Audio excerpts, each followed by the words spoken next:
बताना चाहता हूं कि दिल्ली के जंतर मंतर से जो आवाज आपसे 20 दिन पहले उठी थी, वो आवाज कितनी बुलंद हो गई है वो आपको मालूम होगा ही। और आज 20 जुलाई के दिन जंतर मंतर के आसपास के 5 किलोमीटर के रेडिएशन में जैमर लगा हुआ है, जिस वजह से यहाँ की अभी की लाइव तस्वीरें भी कोई भी कहीं पहुंचा नहीं पा रहा है। और यहाँ पर पहुंचने के जो रास्ते हैं, जो मेट्रो से आने की एक सुविधा है, मेट्रो के गेट, मेट्रो की सर्विस भी आज यहाँ पर बंद हो गई है।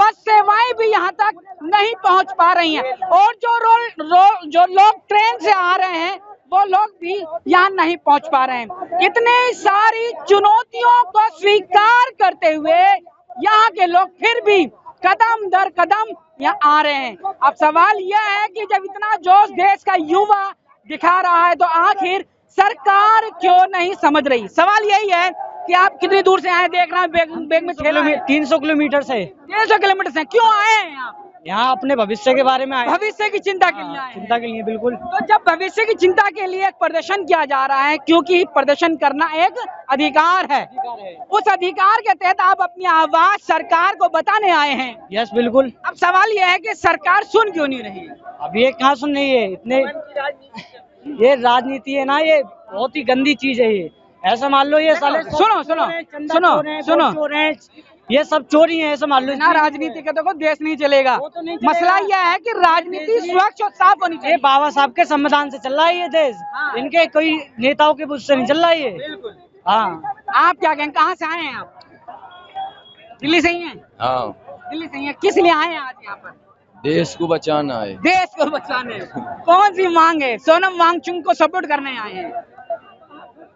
सोनम वांगचुक जो हैं उनको सपोर्ट करने आए हैं। हाँ, सपोर्ट करने आए हैं। हाँ। क्या कहेंगे भाई? देखो, मैं आया हूँ जी बदरपुर से। बदरपुर से मुझे ना तो कोई नीट से कोई मतलब है जी, और ना ही इससे कोई मतलब है जी। मैं मुसलमान हूँ एक। मैं सिर्फ यहाँ पे एक इंसानियत के नाते आया हूँ इंसानियत जी। के नाते आए हैं। मैं यहाँ पे सिर्फ इंसानियत के नाते आया हूँ। लेकिन किसको सपोर्ट करने आए हैं? सपोर्ट करता हूँ मैं कॉकरोच जनता पार्टी को। मेरे पापा ने ये बोला था जब मैं 16 साल का था कि बेटा पढ़ लिख के कोई फायदा नहीं है। जितने भी पढ़ लिख के युवा हैं आज वो रोडों पे धक्के खा रहे हैं। तो वो जो धक्के खा रहे हैं उनको कैसे बचाने का काम किया जाए? उनका बचाने का काम कुछ नहीं। अगर वे बचाने का काम करेंगे तो वही बात है, जेल में मिलेंगे या रेल में मिलेंगे या उनका मर्डर हो जाएगा। ठीक है, आप अपना क्या संदेश देना चाहते हैं पूरे देश को? मैं कुछ नहीं कहना चाहता। मैं 2 बात में अपनी बात खत्म करता हूँ। अभी हमारे इधर लोनी के साइड में दो मजार खामे तोड़, जो बात है मंदिर भी है और मस्जिद भी है। 2 मंदिर की सिर्फ ईंटें तोड़ी है और जो मजार है उसको पूरा गिरा दिया गया है। पूरा गिरा दिया जी। गया है। और मतलब लगता है कि पक्षपात करती है सरकार। बिल्कुल करती है। तमाम मुद्दे मैं अपने दर्शकों को बताना चाहता हूं कि जब सवाल और मुद्दों की बात आती है, मुद्दा बेशक एक नीट से शिक्षा से शुरू हुआ था, लेकिन जब बात आती है, जब उस एक मुद्दे पर भी सरकार ने अपना जवाब नहीं दिया, तो पहले मांग थी धर्मेंद्र प्रधान के इस्तीफे की मांग, और अब देश के प्रधानमंत्री से ही उनके पद की मांग की जा रही है कि अगर देश के प्रधानमंत्री अगर सत्ता चलाने में असमर्थ नजर आ रहे हैं तो वो भी अपनी गद्दी को छोड़ें।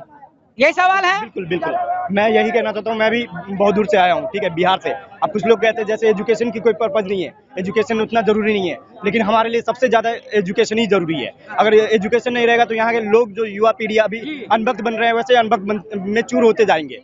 ठीक है, एजुकेशन पूरी तरह से नील हो जाएगी। अब जहाँ तक हम लोग को जानकारी, अगर बचपन में हम लोग क्या पढ़े हैं नहीं पढ़े हैं, अपने अगर वंश को चलाना है तो हम जो सच्चाई अगर नहीं पढ़ते हुए नहीं जाएंगे तो फिर हम आगे नहीं बढ़ पाएंगे, कभी भी हम आगे नहीं बढ़ पाएंगे। और इसे ही हमें रोका जा रहा है। मोदी अपने जो हड़कंठों से सब कुछ, वो अनपढ़ जैसे खुद अपने 8वीं पास करा या 4वीं पास करा, वो सर्टिफिकेट बताता रहता है, लेकिन हम लोगों से मतलब सर्टिफिकेट की कोई मांग नहीं होती उन सब चीजों में। लेकिन जब पासपोर्ट बनाने जाओ तो सर्टिफिकेट की मांग करते हैं। ठीक है, अब उन सब चीजों में जब सर्टिफिकेट मांग करते हैं तो फिर वहाँ पे अगर थोड़ी भी मार्क्स अगर कम आ जाती है तो उसमें भी वो अड़चन निकालने लगते हैं कि आपकी पासपोर्ट कुल मिलाकर ये सारी शिकायतें, परेशानियां हैं।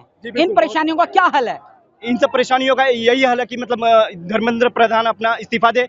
उस इस्तीफे से मतलब किसी सबक मिलेगा कि एटलीस्ट बंदों ने, ताकि सरकार में सुधार नजर आए। बिल्कुल, हाँ, सरकार में हम सुधार ही, क्योंकि सरकार के अगर एक एक नुमाइंदे पर अगर उंगली उठाएंगे तो सरकार भी तो किसी को चलानी है ना। तो इसीलिए पहला जो व्यक्ति है जो शिक्षा को बदहाली कर रहा है, धर्मेंद्र प्रधान, उसकी इस्तीफे की मांग है, ताकि जब उसका इस्तीफा होगा तो सरकार में बेचैनी होगी, सरकार में बेचैनी होगी तो सरकार में सुधार। अगर नजर नहीं आ रहा है कि सरकार में सुधार आएगा, सरकार में कोई सुधार नहीं आएगा, सरकार में कोई सुधार नहीं आएगा। एक बात तो बताओ, आज पूरे हिंदुस्तान का युवा जंतर मंतर पर है, इन पे कोई तरस नहीं खाया जा रहा। इससे पहले किसानों ने धरना दिया था, किसानों पे कोई तरस नहीं खाया, हमारे किसान शहीद हुए थे। आज जंतर मंतर पे जितना युवा हिंदुस्तान से आ रहा है, हर जगह से, कोई तरस नहीं है। सरकार गूंगी भेरी, कुछ नहीं बात सुनने को तैयार है। और युवा जब युवा दिल से किसी पार्टी को सपोर्ट करता ना, उसी की सरकार बनती है। सरकार इस भूल में है कि अगर युवा एक बार हट गया तो सरकार कभी नहीं आएगी भारतीय जनता पार्टी की। नहीं, देखिए इसमें एक सवाल मैं लेता हूँ आपसे कि अभी क्या है, चुनाव और सरकार को बदलने में समय है, तो बदली जाएगी, ठीक है ना, अभी बदल है ना। अब देखिए क्या है कि हमको भी 16 साल हो गया, सुनिए 16 साल से सवाल पूछते हुए मेरे को भी हो गया है, देखा है हमने, देखा है। हाँ, ग्राउंड रिपोर्ट, सवाल ले लो, पहले सवाल ले लो फिर जवाब देना। सवाल यह है कि जब चुनाव का वक्त नजदीक आता है ना, तो उसी पार्टी का झंडा उठाते हुए नजर आते हैं, तब क्या करेंगे आप? सही बात, ये जवाब दीजिए मेरे को। मैंने देखा है 16 साल की पत्रकारिता में, देखा है जिन लोगों ने सवाल सरकार पर उठाए हैं वही झंडा उठाते हुए नजर आए हैं, तब क्या करेंगे? मेरे को जवाब दे दो बस, क्या करा जाए? सुनो क्या जवाब है? जो बेईमान है, जिनके ऊपर भ्रष्टाचार है, वही उनका झंडा उठाते हैं। ईमानदार आदमी कोई झंडा नहीं उठाता उनका। ईमानदार आदमी आज भी उनकी खिलाफत कर रहा है और कल भी करेगा। जिनको अपनी जान बचाना है, अपना जो कमा के रखे हैं बैंकों में, उसको बचाना है, वही उनका झंडा उठा रहे हैं। आम आदमी झंडा नहीं उठा रहा है। देखिए, मेरा कहना ये है सबसे, आप देखिए, आपने बहुत बढ़िया क्वेश्चन पूछा, लेकिन सबसे बढ़िया बात यह है अब के टाइम पर कि जो हो रहा था ना इतने सालों से, आज जो हो रहा है वो बहुत अलग है चीज। ये समझ रहे हैं आप ये अग्री करेंगे इस पे। इतने लोग एक चीज के लिए एक ही टाइम पर, और बाहर से, दिल्ली से बाहर से लोग कहाँ से आ रहे हैं। इसका मतलब है जो 25 साल के आज हैं, वो उस उम्र में 2014 में 11-12 के थे, अपनी समझ बना रहे थे। अब उनको जब समझ आ गई है, अब उनको पता चल गया है कि ये क्या हो रहा है और हमें क्या बदलना है और हमें क्या अपनाना है। मैं तो यही कहूंगा, हमारे देश के टुकड़े मत करो, क्योंकि आपने कर दिए 11-12 साल में। आप बस हमें प्यार करने दो और हमें सही में भारत माता की जय भीम, इंकलाब, थैंक यू। बस तमाम नारों से आज जंतर मंतर पालिका केंद्र गूंज रहा है, और आखिर समाज फिर भी नहीं आता है कि सोई हुई सरकार क्यों नहीं जाग रही। और मैं भी ये जानना चाहता हूं कि सरकार को जगाने का वो जो हल है, वो निवारण है, वो दवाई वो कहाँ रखी है, जो आज हम वहां से उठाएं और सरकार को पिला दें और उसे जगा दें। लेकिन समझ नहीं आ रहा है कि सोई सरकार को जगाने के लिए क्या अभी और सड़कों पे उतरने की जरूरत है या नहीं। तमाम सवालों को मैं इनसे लूंगा।